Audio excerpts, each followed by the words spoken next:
Bem-vindos à Comissão Executiva, um programa feito em colaboração com a Ordem dos Economistas. Nesta edição vamos olhar para 2012, fazer o balanço deste ano horrível para muitos, ou então um ano de mudança, uma mudança muito estrutural a nível mundial também, e que vamos analisar em Portugal e na Europa ao longo desta emissão. São convidados desta edição de segunda-feira Mónica Ferro e Rui Leão Martinho, bastonário da Ordem dos Economistas. Agradeço aos dois por esta vossa presença. Mónica, começo por si para lhe perguntar, deste ano de 2012, que ainda não chegou ao fim, mas grande parte já decorreu, que pontos é que destacaria numa primeira abordagem? Bom dia, Rui. Bem, para mim é uma análise sempre muito focada, porque enquanto deputada estive sempre muito centrada na questão portuguesa e na questão europeia. Para nós o ano 2012 foi um ano de grandes desafios, foi o ano em que tivemos que começar a perceber o quão profunda era a crise na Europa. Tivemos que começar também a ajustar aquilo que eram os paradigmas tradicionais em Portugal. Nós tínhamos uma economia muito assente em ideias muito pré-concebidas, um mercado de trabalho muito inflexível, tínhamos uma economia muito endividada e isso foi talvez parte significativa dos nossos grandes desafios. Foi perceber isso e foi, por outro lado, perceber que a conjuntura europeia também era outra e que tínhamos que nos movimentar para fora do próprio espaço europeu. Portanto, é um ano de confronto com a realidade europeia, em que nós precisamos, como nunca, de apoio e até de uma certa orientação europeia. Nós temos aqui falado muitas vezes da falta de liderança política na Europa, que tem o seu quinhão de importância no facto das crises terem prolongado tanto. Nós falamos várias vezes sobre isso acerca da Grécia, não é? Como a falta de liderança política, a falta de uma atitude até, podemos dizer, proativa, fez com que a crise tenha atingido uma profundidade e uma intensidade que está a tornar a saída da crise muito mais difícil e, portanto, para Portugal esse também foi uma das realidades com que tivemos que nos confrontar. Por outro lado, em termos económicos, destacaria também o facto de Portugal ter descoberto que o seu crescimento tem que estar muito alicerçado nos mercados extracomunitários. Isso também é uma grande mudança de paradigma para os empresários portugueses. Rui Martinho, é Portugal a regressar, no fundo, às origens, a reencontrar-se com um mundo que grande parte dele foi responsável pela sua descoberta e também olhar para a sua economia de uma forma diferente. A procura interna não chega para as empresas. As empresas, se quiserem ser grandes e terem escala, têm que olhar para esse mundo também. Pois eu acho que foi um ano em que nós nos consciencializamos exatamente de coisas como essas e também de uma questão fundamental que este ano, 2012, acabou por revelar em Portugal e na Europa que há decisões que não podem ser mais adiadas. É por isso que tem alguma razão de ser começar agora a falar-se de novo na preocupação que a Europa tem que ter com a questão da indústria e do setor industrial. Nós, quando hoje estamos a falar, ou a França ou a Alemanha, na preocupação da deslocalização das companhias para fora do continente europeu, das indústrias que se perderam para outras paragens mais longínquas, estamos a reconhecer que, evidentemente, nós precisamos de mudar todo este paradigma e toda esta maneira de estar no continente europeu e Portugal é uma pequena parcela disso. Ora, o que é que eu vejo? É que realmente o mundo tem vindo nos últimos anos a mudar, estamos num século novo, e Portugal também tem que fazer parte desse processo. Para fazer parte desse processo, Portugal tem que se quase que reinventar. Não é só a questão da reindustrialização, mas é a questão como encara todas estas questões da globalização e da sua relação com o resto do mundo. Portanto, penso que 2012 foi a consciencialização, 2013 vai ser o início desse movimento, que se calhar vai levar uns anos, mas quando terminar, vai deixar Portugal noutra situação completamente diversa. Há pouco falava Rui Leão Martinho, ou aliás, Mónica, falava Rui Leão Martinho da questão da reindustrialização. Tem havido um movimento nos últimos tempos de regresso exatamente à reindustrialização de uma série de países. Já este fim de semana, Portugal, Alemanha, Itália, França avançaram com o movimento em todos os países para reindustrializar a Europa. Na sexta-feira passada, Tim Cook, o CEO da Apple, dizia exatamente que grande parte, ou uma parte substancial, da produção que é feita na China, da Apple, vai regressar aos Estados Unidos. Há aqui um movimento de regresso aos locais de origem, aos mercados de origem. Há um regresso aos mercados de origem e há também o reconhecer uma tendência que, para quem não chegou à economia internacional agora, já se tinha verificado noutros países. Nós podemos verificar que alguns países que tiveram processos de crise, por terem economias muito assentes em serviços e em prestação de serviços, que quando passaram por crises, muitas delas passaram por um processo muito longo de regresso à agricultura e à industrialização. Não estou a dizer que Portugal vai ter que regressar a um período antes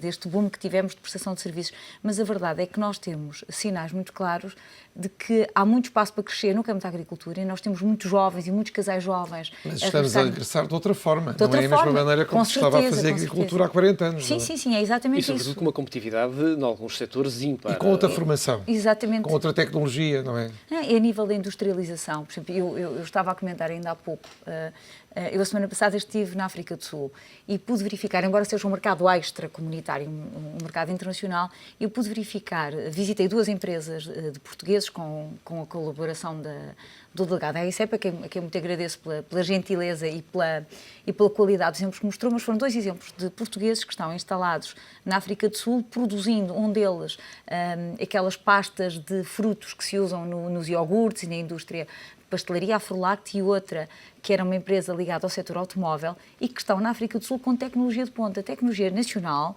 com patentes nacionais, outras patentes a ser desenvolvidas e, portanto, este é o perfil também dos novos empresários portugueses. Estes encontraram na África do Sul o terreno ideal para poderem crescer, mas a verdade é que eu perguntei a ambos se eles não encontravam no país um cenário ideal para voltarem a aplicar aquelas tecnologias cá. Portanto, um regresso à industrialização, mas com outros perfis, com outros valores acrescentados, e é exatamente isso que nós queremos. E qual foi a resposta, Mónica Ferro? Que sim, mas que em ambos os casos, repara, são 2 mercados muito específicos. Um deles, o das frutas, precisa do tipo de mercado que encontra ali na grande zona da África do Sul, Namíbia, Botsuana, Moçambique. Interregional ali. Sim, aquele mercado é muito interessante. E o outro, que tinha a ver com o setor automóvel, a verdade é que a África do Sul se tornou num hub do setor automóvel para toda a África e, portanto, aproveitaram as mais-valias que o país podia, nestas circunstâncias, oferecer. Agora, o regresso a Portugal tem que ser a queixa é sempre a grande burocracia, a ineficácia da justiça, uma mão de obra muito inflexível, com um código de trabalho muito rígido, o problema dos compromissos de prestar serviços ao Estado e muitas vezes estar, como num resultado recorde, 740 dias para receber. Portanto, isto são as tais transformações de fundo que nós temos que fazer para que os empresários achem que é competitivo investir em Portugal, os nossos próprios empresários. Embora, Rui Martinho, estes empresários, o regresso a Portugal hoje também é diferente. É um regresso sempre com o pé noutros mercados. Exatamente. Porque, obviamente, eu acho que... É internacional. É internacional. O que surge disto tudo é que, de facto, o nosso mercado é mesmo muito pequeno, seja ele qual for o ponto de vista que olhemos. Eu acho que, ainda a semana passada, ao participar numa conferência sobre privatizações, eu notei isso em relação ao debate que depois se gerou, é que nós temos que olhar que Portugal teve necessidade, nos últimos anos, e já são alguns, dos empresários procurarem outros mercados. E não procuraram apenas para dizer que estavam noutros mercados. É porque o nosso mercado é muito estreito. Tem vindo até a estreitar cada vez mais. E, portanto, as perspectivas de crescimento estão noutros mercados para além de Portugal. O mesmo, agora, inversamente, com os casos de sucesso da diáspora portuguesa. Estão noutros mercados. Poderão pensar em vir para Portugal, mas isto representará sempre para eles mais uma questão, eu diria, de compromisso sentimental, uma questão de patriotismo, do que se calhar uma parte muito lucrativa da sua atividade. Porque este mercado, visto aqui, é muito pequeno, é muito estreito. É evidente que é uma porta de entrada para a parte do Atlântico, para a Europa, para a própria África. Mas agora, fazendo um movimento ao contrário, se já estão nesses movimentos, o vir para Portugal é só acrescentar praticamente para esses empresários que são portugueses e que são de sucesso mais um ponto na sua expansão. Mas com certeza que não vai trazer uma grande margem de lucro a acrescentar àquele que já tenha. De qualquer modo, eu acho que Portugal, neste aspecto, começou a trabalhar muito bem nos últimos anos. A pouco e pouco tem vindo a entrar noutros mercados, tem vindo a ter também uma colaboração cada vez mais profissional do ICEP. E, portanto, nós neste momento estamos em várias frentes. Procurar novos mercados para compensar os que estão em crise, que são tradicionais, procurar investimento internacional, aliciar esse investimento, trazer nova tecnologia, trazer novos empresários, fazer parcerias. Portanto, é um momento em que eu penso que durante 3, 4, 5 anos Portugal pode crescer, mas depende muito de nós e daquilo que fizermos. Esse movimento parece-lhe conjuntural, porque neste momento não existe mercado em Portugal, ou começa a criar-se, de facto, estruturalmente nos novos empresários e nos empresários existentes, essa necessidade de facto olhar para um mercado de uma forma global? Eu penso que é mais a segunda opção que me está a apresentar, que é nós já temos estruturalmente ideia que precisamos disto. Há novos empresários com nova formação, com mais talento, com mais competência, que têm exatamente feito estudos acima do que era a média até há 10, 15, 20 anos e depois têm, por outro lado, uma consciencialização. E este período que temos chamado de crise, mas que há pouco discutíamos até entre nós, pode ser crise ou pode ser a entrada numa nova sociedade, com novos valores, com um novo paradigma e tentando fazer quase um compromisso entre todos os modelos económicos que existem hoje no mundo. Esta parte dos últimos anos tem trazido muita consciencialização de que é preciso fazer isso. Internacionalizar, sair e ao mesmo tempo atrair os estrangeiros, o capital estrangeiro para Portugal, dando-lhe condições. A Mónica elencou os principais e eu juntaria ainda duas questões muito importantes. Estabilidade fiscal, estabilidade da legislação. Nós temos que garantir, como os países do ex-bloco soviético garantiram há anos, quando começaram a entrar na União Europeia, que quem vem para o nosso país, quem acredita e quem investe, tem um quadro laboral, fiscal, regulamentar, que pelo menos dure um período de 10 anos. Se não fizermos isso, e se todos os anos tivermos mudanças dos impostos, a lei laboral que ou é emendada, ou volta a ser emendada, ou volta a ser alterada, começa a haver desconfiança. Porque quem vem para outro país quer ter estabilidade, quer ter um quadro sobre o qual possa planear e possa pensar na sua produção. Se tiver problemas, desde o licenciamento, a questões de justiça, a quadro fiscal que não funciona, a quadro laboral que é rígido, pensará 10 vezes. Porque temos uma concorrência neste setor de todo o resto do mundo. Nós vamos olhar para alguns desses pontos específicos, mas pegava na sua deixa relativamente ao se estamos a passar por uma crise ou se de facto é um período de ajustamento que vai levar a um novo mundo. Mónica, quando olhamos para o mundo, de facto, vemos hoje que poucos países, ainda que alguns digam que mantêm um sistema comunista, como por exemplo a China, a Rússia já extinguiu essa palavra do léxico há muito tempo, mas a verdade é que parece óbvio que o modelo capitalista se assumiu no mundo e está a assumir-se de uma forma perfeitamente, enfim, indiscutível. A questão é, quando olhamos para aquilo que está a acontecer numa série de países, estamos a assistir a um novo mundo, desta vez a uma grande transformação sem uma guerra, esperemos que não aconteça como no passado, apenas profundas alterações económicas, ou é apenas ajustamentos mais ou menos duros de alguns países? Eu acho que nós estamos a assistir a uma profunda transformação. De há uns anos para cá, assistimos muito claramente que, quer do ponto de vista financeiro, quer do ponto de vista político, o centro de poder se deslocou ligeiramente do Atlântico. Nós estávamos habituados a ver uma espécie de uma parceria entre a Europa e os Estados Unidos e houve uma deslocação para a zona do Pacífico. Lembro-me de, há uns 2 anos atrás, os vários apelos que se faziam aos Estados Unidos para que tentasse pôr fim àquilo que chamava a guerra cambial, ao facto da China poder ainda desvalorizar a sua moeda e se tornar-lhe quase um concorrente imbatível nas exportações. E, portanto, esse desvio de fluxos financeiros e desvio de poder para a zona do Pacífico tem que obrigar o Ocidente, assim dito, a pensar também qual é que é a sua nova estratégia. De facto, é mais uma vez a ideia do fim dos paradigmas tradicionais. Estávamos muito habituados a ver esta ideia de um equilíbrio de poder muito centrado aqui no Atlântico e agora mudamos ali para aquela região. No caso da China, deixe-me só dizer isto, a China está com um processo de crescimento esse sim imparável, não é? Os números de crescimento chinês, sabemos também que eles partem de uma base bastante mais baixa, isso é muito importante que as estatísticas, as percentagens às vezes são enganadoras nesse sentido, mas partem de uma base extremamente baixa. Mas quando nós olhamos, por exemplo, para os números da pobreza, a China nos últimos anos terá conseguido arrancar à pobreza, ao limiar da pobreza, cerca de 450 milhões de pessoas. Isso é verdadeiramente extraordinário em termos de sucesso para a humanidade. É quase uma União Europeia. Com tudo que isso depois significa. não é? Temos novos padrões de consumo. Hoje havia uma notícia que dizia que a China ia arrasar com uma série de montanhas para construir uma nova metrópole. Portanto, é depois desse tipo de decisões e de novas opções que nós estamos a ver. Agora, por exemplo, os Estados Unidos é incontornável para nós, estão também num processo de ajustamento brutal, porque acabaram por sofrer não só o impacto da nossa crise, como foram, em grande medida, causadores da crise europeia. E, portanto, continua a haver uma partilha euroatlântica e desta vez é uma partilha de um ajustamento brutal. Pode-se usar essa expressão. Os Estados Unidos estão eles próprios a fazer um ajustamento desse tipo. Eu acho que há ali uma compatibilização no mundo que era preciso termos, eu não tenho talento para prever como é que poderá ser daqui a uns anos, porque nós temos este sistema de economia de mercado praticamente hoje vigente em todo o mundo. E, portanto, temos 3 tipos, digamos, de sociedade. Um tipo de sociedade que nós consideramos sempre mais avançado, porque se preocupa com as questões sociais, procura resolvê-las, tinha uma classe média pujante, que é o continente em que nós estamos.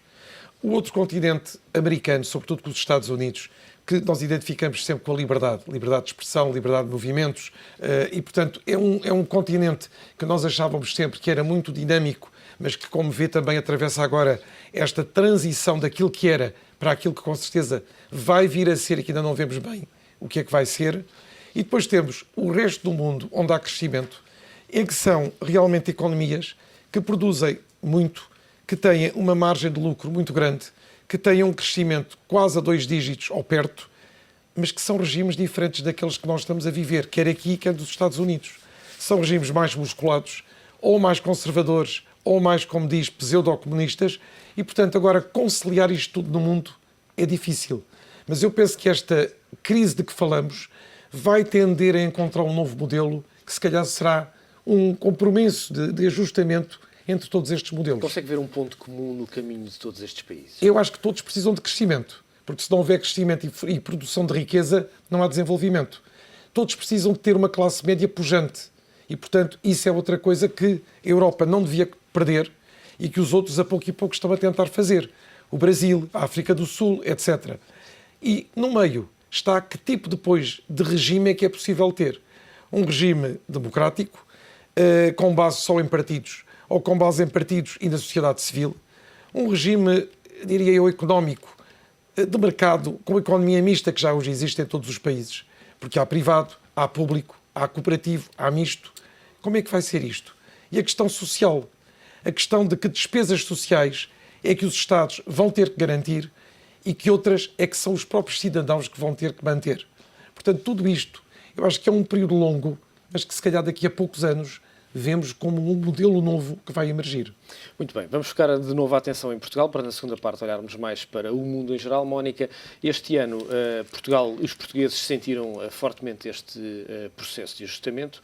Parece-me a mim que grande parte dos portugueses sentia que havia necessidade de fazer este processo de ajustamento. A questão é se estamos no caminho certo, se de facto esta violência da austeridade é de facto a melhor medida, quando há alguns países, nomeadamente a Irlanda, a Grécia já o tinha feito, mas a Irlanda, que era sempre apontado como um caso de sucesso, já no final da semana passada veio dizer que precisa de mais tempo.